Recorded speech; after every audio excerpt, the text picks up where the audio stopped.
Olá, pessoal. Meu nome é Marco Túlio Rocha. Eu sou presidente do Ecotrabalhismo de BH e tive a alegria de ser convidado pelo Ecotrabalhismo Nacional e pela Universidade Leonel Brizola para participar dessa magnífica cartilha sobre o ecotrabalhismo, sobre o meio ambiente. E dividi este trabalho relativo à biodiversidade com a minha colega, mestre em ciências biológicas, Andréa Costa, e a mim me coube falar um pouco a respeito da biodiversidade. Eu me preocupei com os aspectos mais práticos e políticos, uma vez que essa cartilha ela é elaborada num ambiente político e nós temos que sempre valorizar a posição nossa, peculiar do PDT, enquanto movimento ecotrabalhista, pois ela é peculiar, né? O ecotrabalhismo, assim como ele foi imaginado pelo Darcy Ribeiro, na década de 90, é um ambientalismo que está envolvido com as questões econômicas e sociais. Não é um movimento ambientalista neutro do ponto de vista da ideologia política. Não é como um Greenpeace, não é, que cuida lá de certas questões, mas sem procurar o vínculo e o nexo com as questões políticas mais gerais. E como nós vamos ver nessa minha breve fala, esse tema da biodiversidade, por exemplo, assim como todos os demais, ele está completamente imantado, ele está completamente inserido num contexto político e nós temos sofrido muito com certas atitudes governamentais, né, que têm atingido a biodiversidade. A biodiversidade, como vocês sabem, ela envolve uma série de toda a diversidade biológica relativa a biomas, a espécies e a própria genética.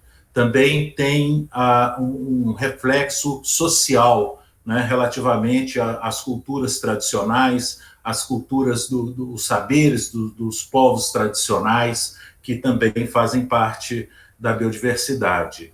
E nós temos tido no Brasil, desde 2019, nós temos assistido uma série de agressões por parte do governo federal a respeito contra esses valores da biodiversidade.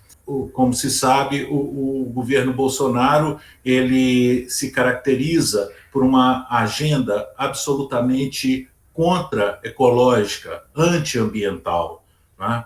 E isso vem se manifestando de diversos modos. Logo no Brasil, que é um país que possui a maior biodiversidade do mundo, né? Um país considerado mega diverso, que contém só ele 20% de toda a biodiversidade existente no mundo, nós temos sofrido os maiores prejuízos e dado, infelizmente, dado um vexame mundial, que nós, se Deus quiser, nós vamos conseguir superar em breve, não é?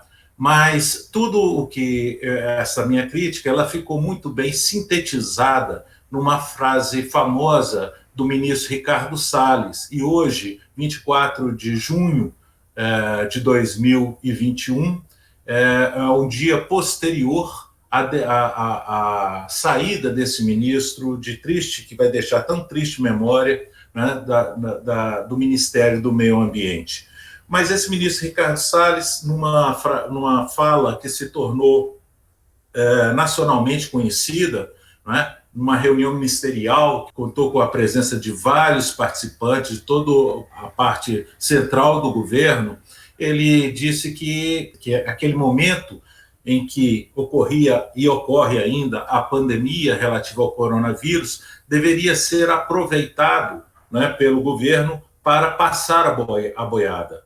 Significa uma verdadeira confissão, né, uma confissão que veio a ser filmada e trazida a público, de que o governo tinha o máximo interesse de realizar o desmonte de toda a proteção ambiental que duramente a vida, né, no Brasil durante os últimos 30 anos, desde que se fez a Constituição de 1988, desde a Rio 92. né? Então, foi isso que ele disse. E como que o governo tem agido no sentido de ferir esses valores do meio ambiente?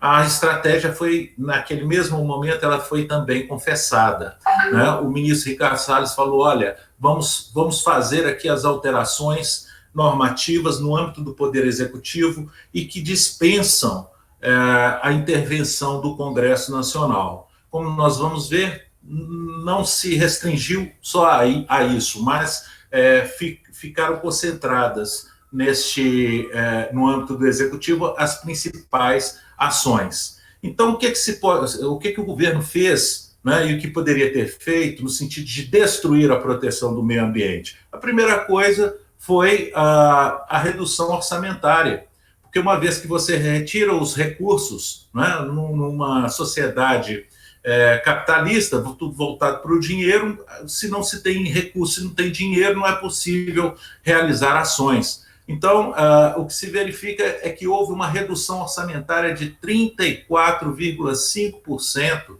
do orçamento de 2021 em relação ao orçamento de 2018. Quer dizer, houve um corte profundo dos recursos do Ministério do Meio Ambiente, o que certamente dificultou as ações de controle, de fiscalização por parte desse Ministério.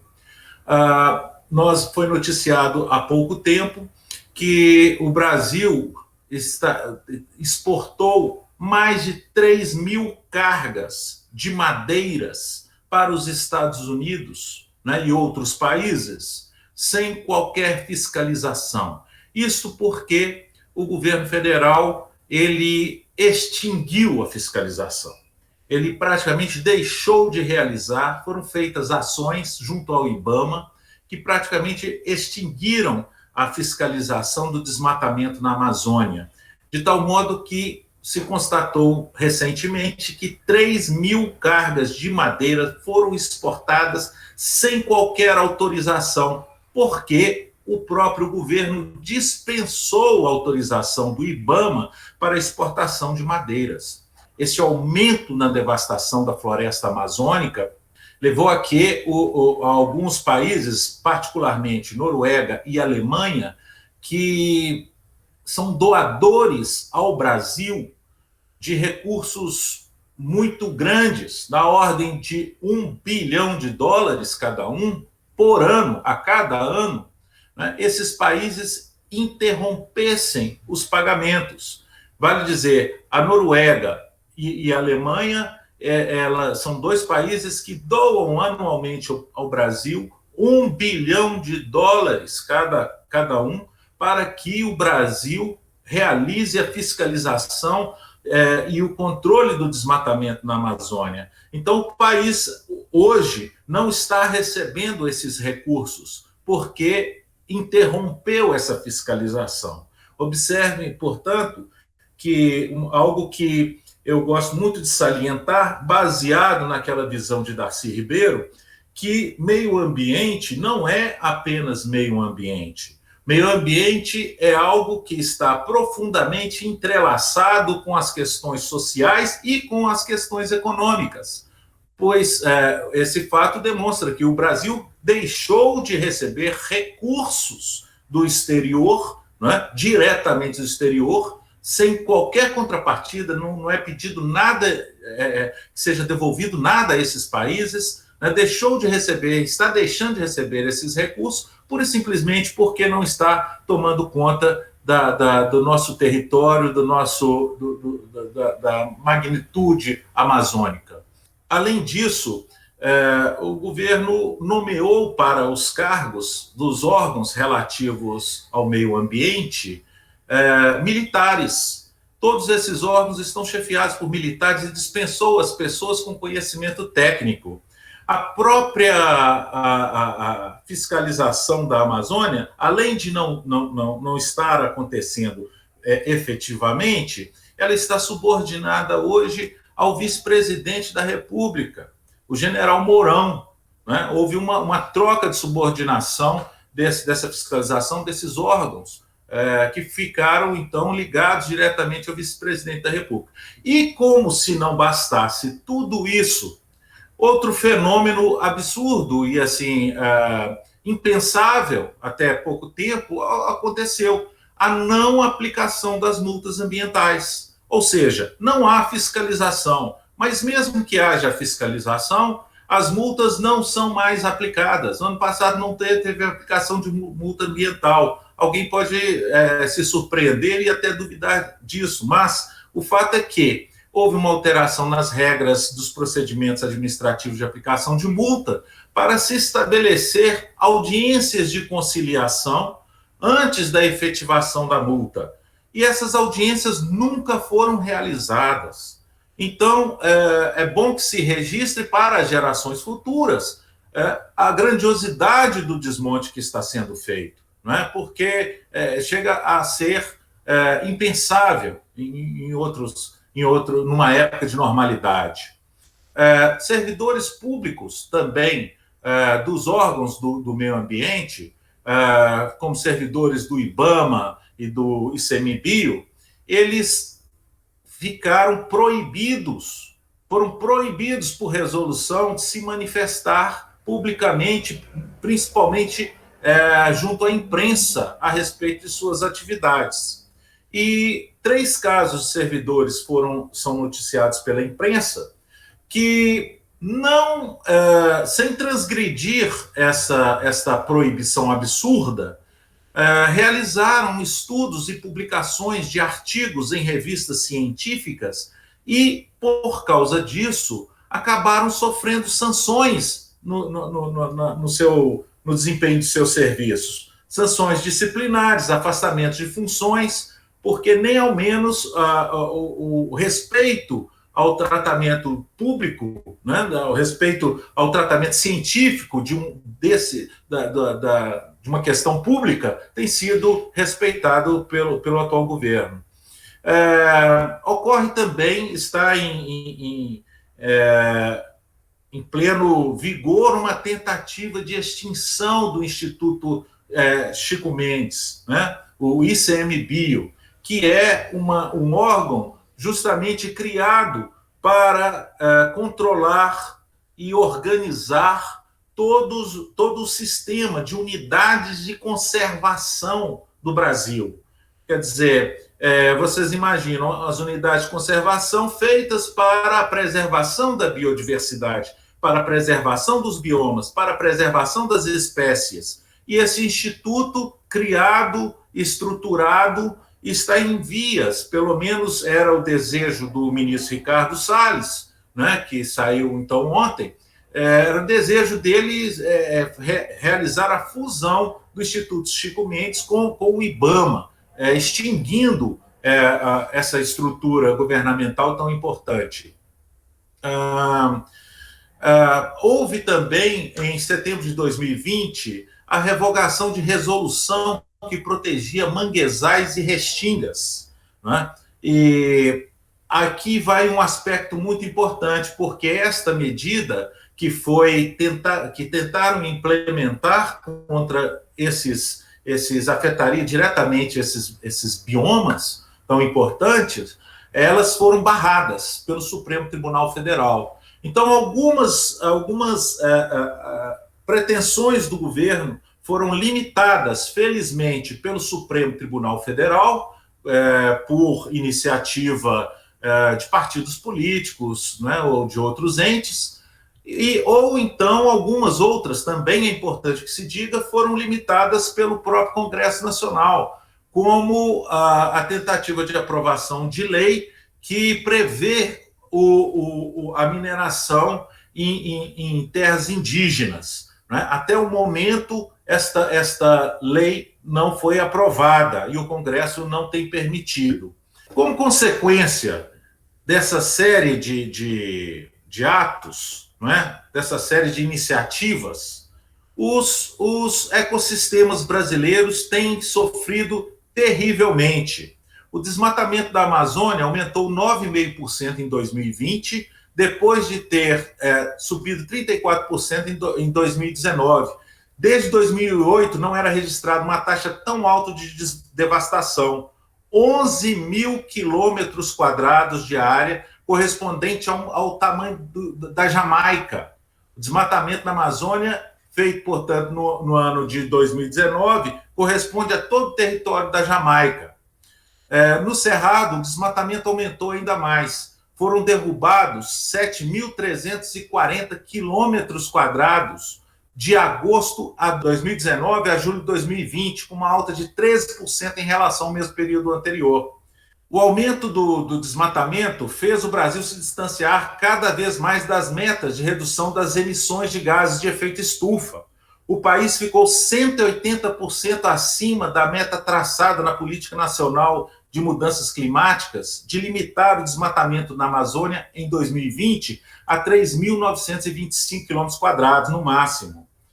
Não foi só o desmatamento que subiu. Em 2020, as queimadas voltaram a assolar a Amazônia.